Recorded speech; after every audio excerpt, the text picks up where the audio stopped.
Ngasigi oina makti hokip hariba nipa asi kuki singi oina yamna maru oiribagi maram karigino haibagi matangda iduning thogi wafamna ahan boina miyamda kodol tamjage makti hokip hariba nipa asina kuki len tanbada khwaidagi achoba thodang lawkiba misak amani hairi kuki National Assembly North East India gi working president oirami amadi President IHRA Manipur and Myanmar co-coordinator and international member in World Human Rights oirami kuki singi wafam international influence tawba amadi exposure tawbada mak hawkip hairiba nipa asigi thodang chawna yawi hairi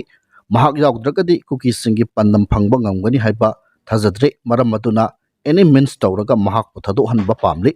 mahak phabada kuki singi aronba master plan blueprint NI na khangkrabani haiba wafam thamagli makha satharakpada Lisipriya Kangujangi page tagi post ama nikal khocharaga thamjage kuki di Amit Shah na kanbibani Amit Shah na tawge hairadi karisunate moigi di thabak recruitment oiro Guwahati di special simbido Delhi da dharna phambo oiro maitai gi yadrasu moigi di aido maitai gi di wakat pham laitrasu moigi di STHC commission daga wakat pham bibido aikhoi gi di lambi makha chatpa yadrasu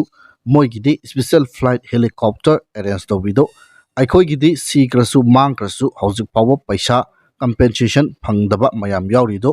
aduga moigi di governor naga Sisipur tan lakh tara thinba chapido aikhoi na rele chatpa protest tawbadi yadedo moina tawbadi loina yaido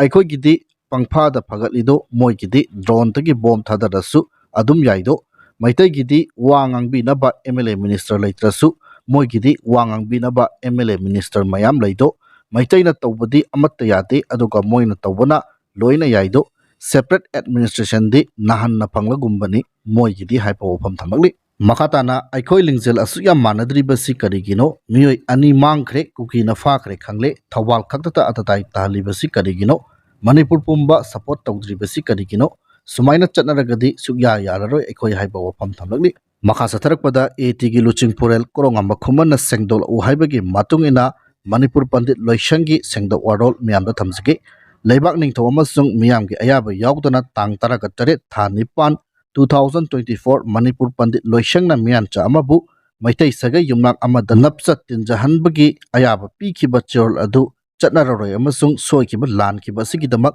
leibak miyamna ngakpinaba haijari hairi haijariba ngari yanbam khomba seng makha satharakpada AT Zenen headquarter ki PRO Rubin Mangang Khairakpang ki page tagi post ama khakla khotcharaga miyamda lanthok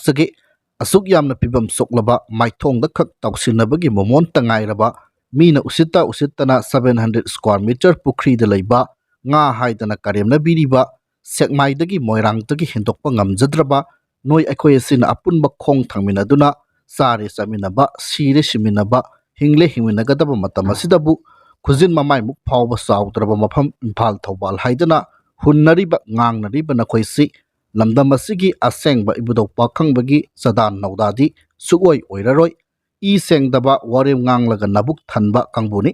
nakhoigi damak khanbada isada tugutjaba hangoiba fawi hairi makha satharakpada Kwakaitel 360 hairiba PS asigi post khar lokhotjage dingi positive oibadagi nimit marini rims ta layeng luraba matung ngarang October ama 2024 yumda putharakpa khangabok khulakpam laikai dagi ichalama ngarang numidang amuk anaba horakpadagi hospital da pukhatpada hojik inaw ani kuki singna phajin khibagi JC na sathari bapung nifunipan hours ki ban asibu sawatpa singna Thawal Mela ground ta anabani khangna khut tharaktuna gari chugaibiba amadi anaba pukhalakpada yawba miyoi ama I tana phukibagi thawongbu imung manung amadi khangabok ki miyamna yaningdaba phongdorakli amadi tawdok asigi matangda khangabok ki club ka JC ga athubada waroisin ama puraknaba honagadabani haina phongdorakli makha satharakpada Youth of Manipur gi PS tagi post amani khal khotcharaga miyamda khudol tamjake maru oina Imphal da miyamgi kholaw lawbana khudingmaki last option ni haibasi